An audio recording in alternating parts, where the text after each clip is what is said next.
Boa noite a todos, muita paz, muita luz, que as luzes excelsas que emanam do mundo maior, surgida de forma tão extraordinária pelo nosso Mestre Jesus, possa fazer parte de nossa vida, mas claro que também nós queiramos sermos seres integrantes dos fundamentos cósmicos das leis divinas. Que nós possamos absorver a luz excelsa que emana de seu abençoado Evangelho único, capaz de propiciar à criatura humana a sua reforma íntima, a sua reforma moral, a sua transformação espiritual.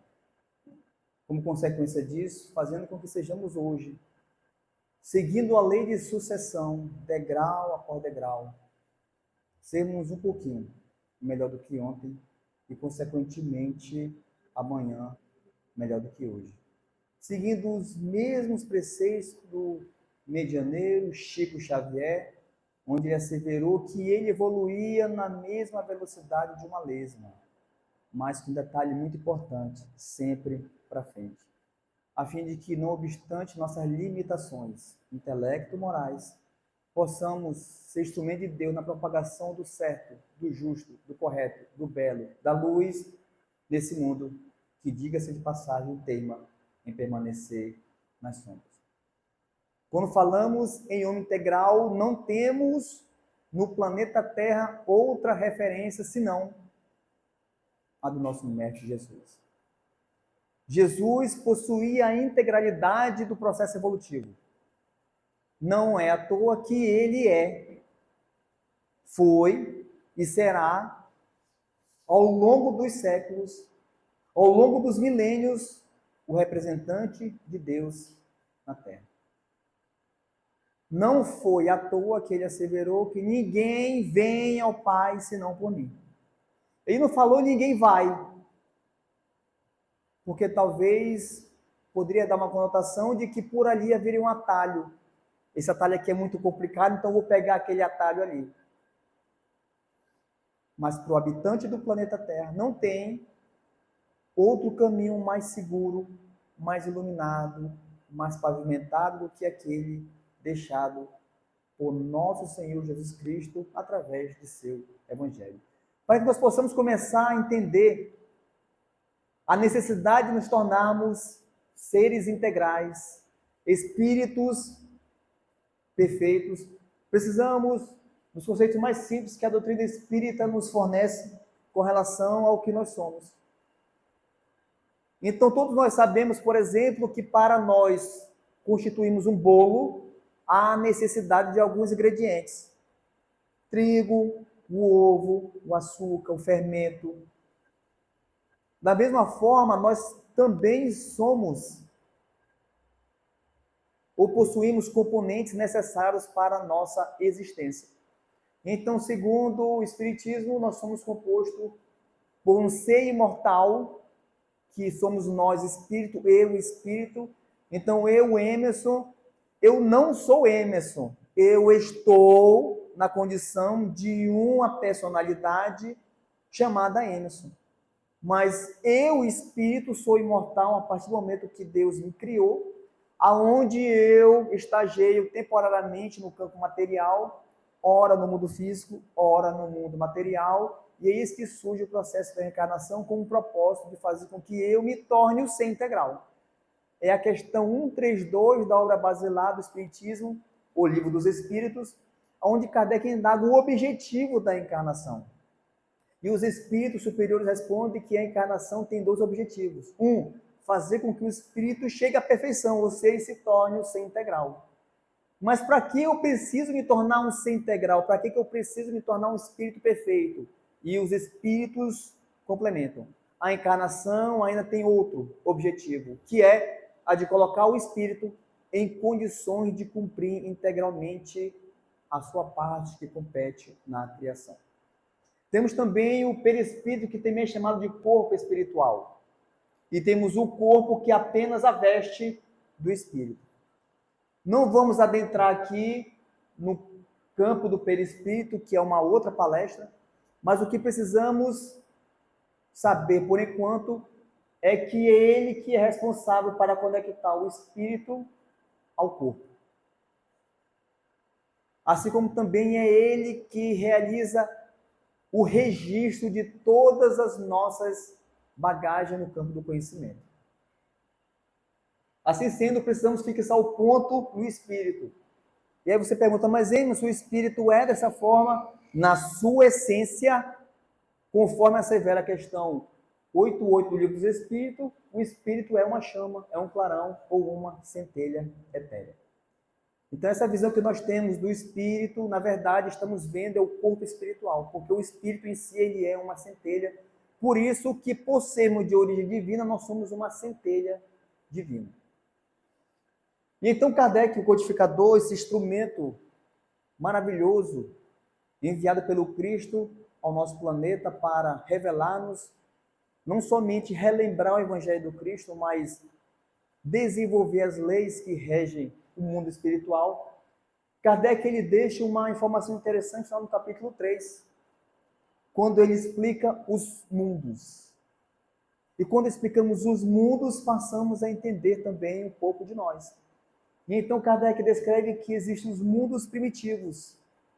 E para que servem os mundos primitivos, Emerson? Para as primeiras encarnações dos espíritos, ou seja, aqueles espíritos que recém saem da mão de Deus, eles precisam encarnar e reencarnar nos mundos primitivos a fim de que ele possa começar a angariar um processo evolutivo. Haja vista que, conforme assevera a questão 115 do Livro dos Espíritos, Deus cria o espírito simples e ignorante, ou seja, simples no sentido de ainda não complexo, porque ainda não complexo, porque nós vamos nos tornar complexos, assim como um anjo é um ser complexo, coisa que nós ainda não somos, mas um dia seremos. Então, simples no sentido de ainda não complexo e de ignorante por não ter conhecimento, aonde a jornada começa fazendo com que tenhamos, através de nossos próprios atos, através de nossa própria experiência, adquirimos o que é necessário para o nosso engrandecimento espiritual. O segundo mundo é o mundo de provas e expiações, que é o nosso mundo, a qual ele é catalogado. O que é o mundo de provas e expiações, Emerson? Resume, é simples. O mal reina sobre o bem e a matéria domina o espírito. Aí começamos a entender aonde estamos aí dentro da criação divina.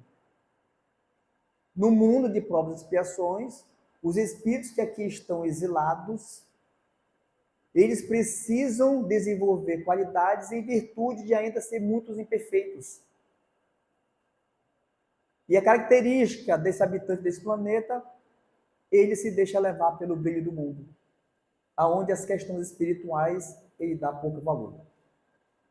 O mundo de regeneração, que é um mundo onde o espírito já começa a vislumbrar a felicidade. É por isso que aqui Jesus falou o quê? A felicidade não é deste mundo. Porque não pertence aos mundos inferiores a felicidade plena. Possuímos felicidade relativa. E esse mundo de regeneração serve então de caminho para os mundos superiores, os mundos felizes ou ditosos.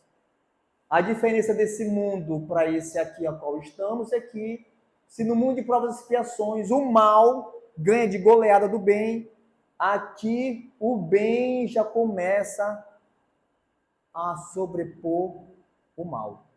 E aí então chega um momento em que o bem, que é a prática integral das leis divinas, onde o espírito começa a praticar na sua integralidade. E nós temos uma figura que saiu desses mundos aqui, que é o nosso Mestre Jesus. É daqui que está o resumo da questão 3.2, aonde o espírito passa a ter condições plenas de cumprir integralmente a sua parte na obra da criação. Então, para nós entendermos a saga do espírito, o Evangelho deixou esse ensino aqui muito interessante, onde ele explica a saga do espírito. Essa saga aqui, essa jornada do espírito, no processo evolutivo, ele fala um pouco de nós. Então, Kardec explica o seguinte, que lá na sua origem, o homem só tem instintos. Então, quando o espírito, o homem fala um termo universal, tá, gente? Quando o espírito é criado, Ele é criado simples e ignorante. E ele possui na sua característica o quê? A predominância dos instintos. Não existe inteligência, não existe razão, não existe discernimento, onde ele vive somente para as questões da matéria, das questões mais instintivas, mais primordiais, como alimentação. Quando mais avançado e corrompido, ele só tem sensações.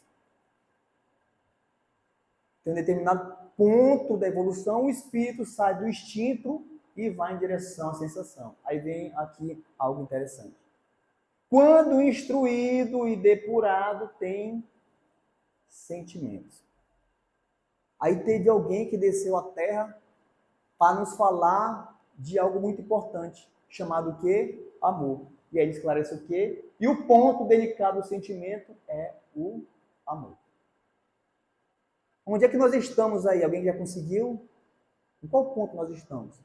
Se, quando Jesus vem e nos mostra, através da instrução, os sentimentos, nós começamos a perceber que estamos ainda no campo que sensações a caminho do campo dos sentimentos e estamos longe do amor. Ah, mas eu amo meu filho, mas você não ama o filho do vizinho. Quer dizer o quê? Que o seu amor ainda é baseado no campo dos instintos. Os meus. Os seus ainda não. Mas não se preocupe e não entre em depressão por causa disso, que faz parte do processo evolutivo. O que Jesus revelou é que nós vamos fatalmente alcançar o cume dos sentimentos, onde nós iremos respirar, onde nossas ações, palavras vão ser plenamente baseadas no amor.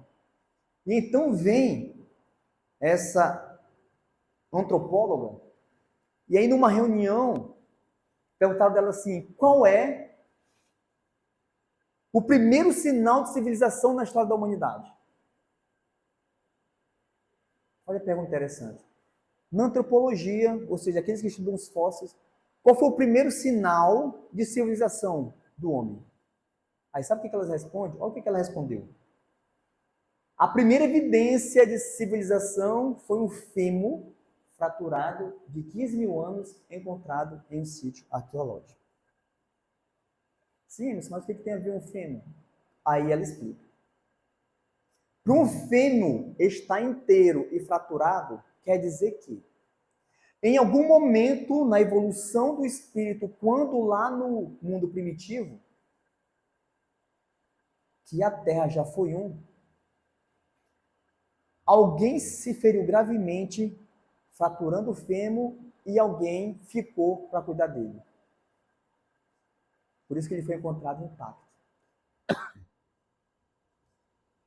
Então, enquanto que no primitivismo a criatura passa a cuidar somente de si, houve em algum ponto da evolução do planeta Terra em que alguém parou para cuidar do outro. Isso aí é o quê? Onde começa a surgir os sentimentos. E aí na questão 818, ele vem começar a explicar por que essa disparidade entre as questões instintivas no campo das sensações e os sentimentos novos. Porque ele fala o seguinte, que nos homens que são pouco adiantados moralmente, a força faz o direito. Estamos em 2025. Quantas pessoas ainda acreditam que tudo tem que ser feito à base da força? Que tudo tem que ser resolvido à base da violência? Estamos percebendo como nós ainda somos seres baseados no campo das sensações? Joana de Ângeles, no seu livro O Homem Integral, ela assevera o quê? O disparate que existe entre a ciência, que está em progresso constante, e a questão ético-moral. Não entenderam? Vou explicar para vocês. Isso aqui é uma ponte que liga dois países, Suécia e Dinamarca. Olha essa engenhosidade. É uma ponte que vira um túnel. Só a ponte não era o suficiente. Aí, não, vamos provar o quanto nós somos inteligentes. Aí constrói uma ponte, aí constrói um túnel. Aí a ponte liga um túnel. Um túnel que passa dentro do mar e vai para outro país. Que maravilha. Não é extraordinário? É extraordinário. Você olha Dubai. Era um deserto há 50 anos. Hoje é uma das cidades mais espetaculares no ponto de vista do desenvolvimento da tecnologia. No meio do mar constrói uma ilha em forma de palmeira. Fantástico. No entanto, olha o problema. Não conseguimos resolver esses problemas. Então aqui, a título de informação, está o campo refugiado de Dadaab, que é na Somália, e esse outro campo aqui, que é na Síria, que inclusive é o primeiro e o terceiro maior campo de refugiados do mundo. Para vocês terem uma ideia, esse campo de refugiados de Dadaab, ele está completando 20 anos. Completou 20 anos. Você sabe qual é a população desse campo de refugiados? Sabe o que é refugiado? Aquela pessoa que foi expulsa do próprio país por vários motivos. Guerras, políticas, e ele teve que sair. Porque ou ele saía ou ele desencarnava. Principalmente fruto de guerras. Você sabe qual é a população desse campo de refugiado aqui? 653 mil pessoas. Você não entendeu a matemática? Eu vou clarear vocês. Você sabe qual é a população de Boa Vista? 613. A capital, Boa Vista, possui 613 mil pessoas. Ou seja, esse campo de refugiado possui 50 mil pessoas a mais do que a capital de Boa Vista. E como resolve esse problema? Porque o que é guerra? Fruto das paixões inferiores. Então, quando você analisa os tópicos assim, quais são as maiores indústrias? Observe. Quais são as maiores indústrias do planeta Terra? Pornografia, drogas, armas. E aí já tem uma aí que estão dizendo que vai ser a primeira, que é a pedofilia. Então vejam que as maiores indústrias do mundo, elas estão baseadas nos nossos impulsos primitivistas. Percebemos a necessidade de nos tornarmos um ser integral? E aí tem Jesus relembrando a cesta da paixão. O sangue, ele resgatou o espírito. Qual é a mensagem que Jesus está querendo deixar? É simples. Pegue uma imperfeição sua e colhe na porta da sua geladeira. E tome a seguinte decisão: essa imperfeição eu vou vencer nessa encarnação. Você quer uma má notícia? Você não vai conseguir. Por quê? Porque evolução é fruto do tempo. É fruto do trabalho. Quando Jesus vem e denota o sacrifício, é o sacrifício que nós temos que fazer em tentar eliminar, no esforço diário, as nossas imperfeições. Joana, então, no capítulo Solidão, ela assevera que Jesus, o psicoterapeuta excelente, ao sugerir o amor ao próximo como a si mesmo, não dá para amar o próximo se eu não consigo me amar. Após o amor a Deus, porque ele falou assim, perguntaram dele, mestre, qual é o meu mandamento? Amar a Deus acima de todas as coisas, mas eu vou deixar um outro equivalente a esse, amar o próximo como a si mesmo. E ele fala assim, eis toda a lei e todos os profetas. Você pega todas as leis do cosmo e está resumindo nessas duas leis. Amar a Deus acima de todas as coisas e ao próximo como a si mesmo. Como a mais importante conquista do homem. Qual é a mais importante conquista do homem? Potencializar o amor.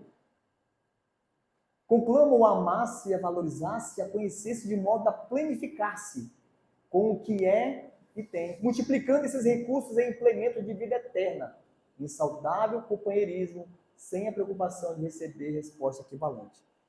Aí Joana, que estuda a questão psicológica da criatura humana, e ela vem dar uma solução para o problema que a psicologia está de cabelo em pé.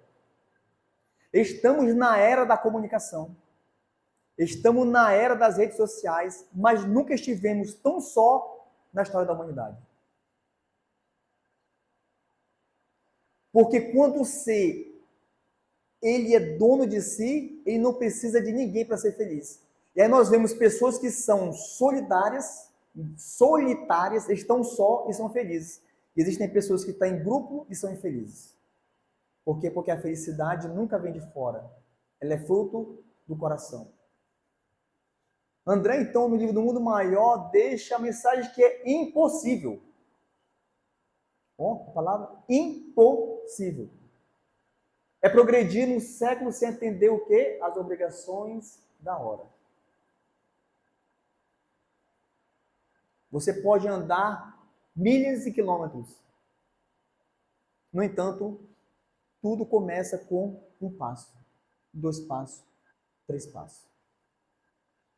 Torna-se imprescindível na atualidade recompor as energias, reajustar as aspirações e santificar desejos. Continuando então, ele fala que se o sangue resgatou o espírito, cabe ao espírito o quê? Resgatar o homem da matéria.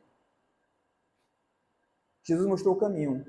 Agora cabe cada espírito tomar a decisão. Porque ninguém é obrigado a seguir o Cristo. Ele falou assim, aquele que quiser me seguir. É livre-arbítrio. O amor não impõe, ele só mostra. Aquele que quiser me seguir, 2 condições. Negue-se a si mesmo. Negue esse homem velho. Pegue a sua cruz e depois vem e me segue. A mensagem de Jesus ao carregar a cruz é que se ele carregou a dele, cada um tem que carregar a sua. Não existe na lei de Deus Jesus fazer tudo por mim. Como é que eu vou me tornar um ser integral às outras pessoas fazendo as coisas por mim? Não existe isso dentro da lei de Deus. A cada um, segundo suas obras, asseverou o próprio mestre. A parábola da ovelha perdida resume exatamente o amor sublime e infinito de Deus por nós. A parábola da ovelha perdida é o resumo de que é da vontade de Deus que nenhum se perca. Nas leis de Deus, ninguém vai ficar para trás. Olha, eu não quero evoluir. Você vai. Quantas pessoas nós conhecemos ou nós ouvimos falar falando assim, olha gente, o Emerson era o nosso cego, agora casou, virou gente. Sabe o que é isso? O amor trabalhando de acordo com as nossas necessidades. Não podemos descansar nos processos iluminativos, cumpre-nos purificar sempre, selecionar pendores e peneirar a concepção, de modo a não interromper a marcha. A marcha é longa. Estamos apenas no segundo mundo. Ainda temos 3 mundos para avançar. A marcha é longa. O que nós nunca podemos perder é a fé, a esperança de que Jesus está ao nosso lado. Ficarei convosco, asseverou ele. Ficarei convosco até a consumação dos séculos. Jamais os deixarei órfãos. E essa é a mensagem do quão é importante não descansarmos em nossos processos iluminativos. Para concluirmos a mensagem, não, acendi, por favor. É aqui, né? É aqui. A questão 919 do Livro dos Espíritos. Porque nós sabemos que precisamos evoluir. A perfeição é o ponto final do Espírito. Mas como fazer isso? E o Livro dos Espíritos tem exatamente essa questão. É a questão 919. 919 e 919A. Aí Kardec indaga assim: qual o meio prático e eficaz? Porque existem várias teorias de como me tornar uma pessoa melhor. Mas Kardec quer saber assim: qual é o meio prático e eficaz? São duas questões: prático e eficaz. Que o homem tem de se melhorar nessa vida e de resistir ao arrastamento do mal. Resposta: um sábio da antiguidade falou disso: conhece-te a ti mesmo. Aí Kardec volta a indagar. Compreendemos toda a sabedoria dessa máxima, mas a dificuldade está precisamente em cada um conhecer-se a si mesmo. Qual o meio de conseguir? Como é que eu vou me conhecer, gente? Aí quem responde essa pergunta é o Espírito Santo Agostinho. Olha a resposta. Fazei o que eu fazia quando eu estava aí na terra.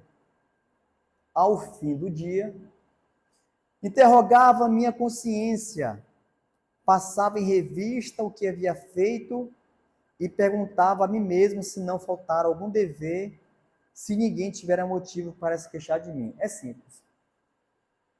É você chegar no final do dia, você tirar um momentinho para você e falar assim: vou revisar o meu dia. A partir do momento que eu acordei, o que eu fiz e o que eu deixei de fazer. Continua Santo Agostinho: foi assim que cheguei a me conhecer e a ver o que em mim precisava de reforma.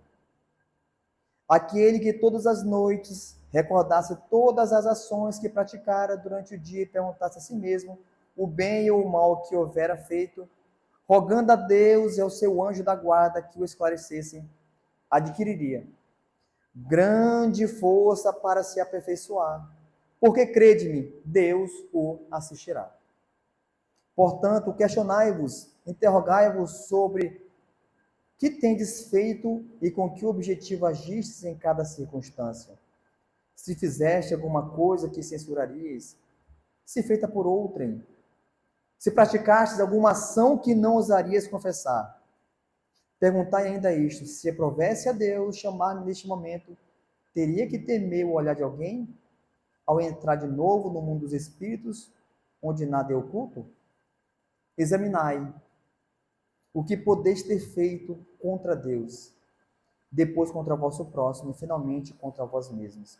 As respostas acalmarão a vossa consciência ou indicarão o mal que precise ser curado. Um meio prático e eficaz de me conhecer, me questionando por que eu fiz aquilo ou por que eu deixei de fazer alguma coisa. Se eu fiz alguma coisa com segundas intenções, ou se eu fiz aquela coisa porque deveria ser feita. Essa é a forma mais prática e mais eficaz de eu me conhecer e eu resistir ao mal. Quais são as tentações que eu nem posso me aproximar? Por que eu não posso? Porque eu não tenho condições morais ainda de superar. As minhas tentações de hoje são as minhas tentações do ontem que eu não consegui vencer ainda. O que nós temos que entender é a nossa necessidade do Cristo em nossas vidas. E então Paulo de Tarso, na sua sabedoria, ele faz o ponto de referência entre o velho Adão e o novo Adão. Por que ele faz o velho Adão? Então tem a referência do Adão velho, aquele que não se conforma, aquele que acha que é autossustentável, que pode guiar-se a si mesmo, no entanto o resultado foi catastrófico, e nós temos a representação do novo Adão na figura do Cristo. Aquele ser perfeitamente conectado, integralmente conectado com o Criador. É por isso que na questão 625 do Livro dos Espíritos, quando Kardec indaga quem Deus tem oferecido como guia e modelo para a humanidade, responderam: Jesus. Guia e modelo. O problema das religiões do mundo é que eles veneram o Cristo como popstar. Meu ídolo, Jesus. Mas Jesus não é para ser idolatrado, Jesus é para ser seguido. Ninguém vem ao Pai senão por mim.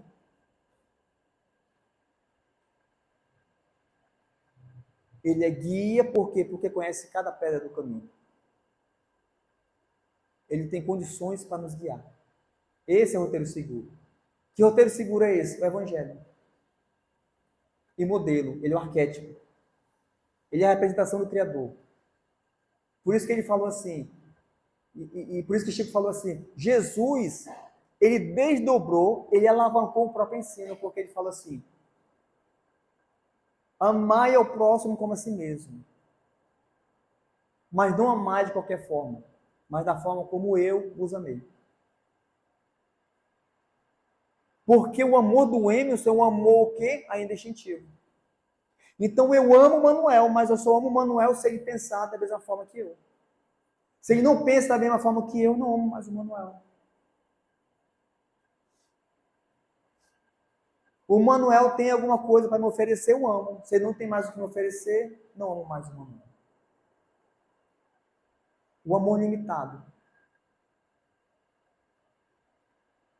O Manuel gerou alguma coisa, sentimento a ver em mim, eu não quero mais ser amigo do Manuel. Percebemos, o nosso amor é condicionado e muito limitado. Por isso que ao me conhecer, eu começo a trabalhar as imperfeições, e ao trabalhar as imperfeições, eu tendo a eliminar as sombras a qual nós carregamos, e eu passo a potencializar a luz por sermos de origem divina. Brilhe a vossa luz diante dos homens, a fim de que o Pai que está no céu seja glorificado. Muito obrigado pela atenção. Feliz Páscoa para todos nós. Amanhã o Cristo ressurge, que possamos permitir que ele ressurja dentro de nós. Muito obrigado e boa noite.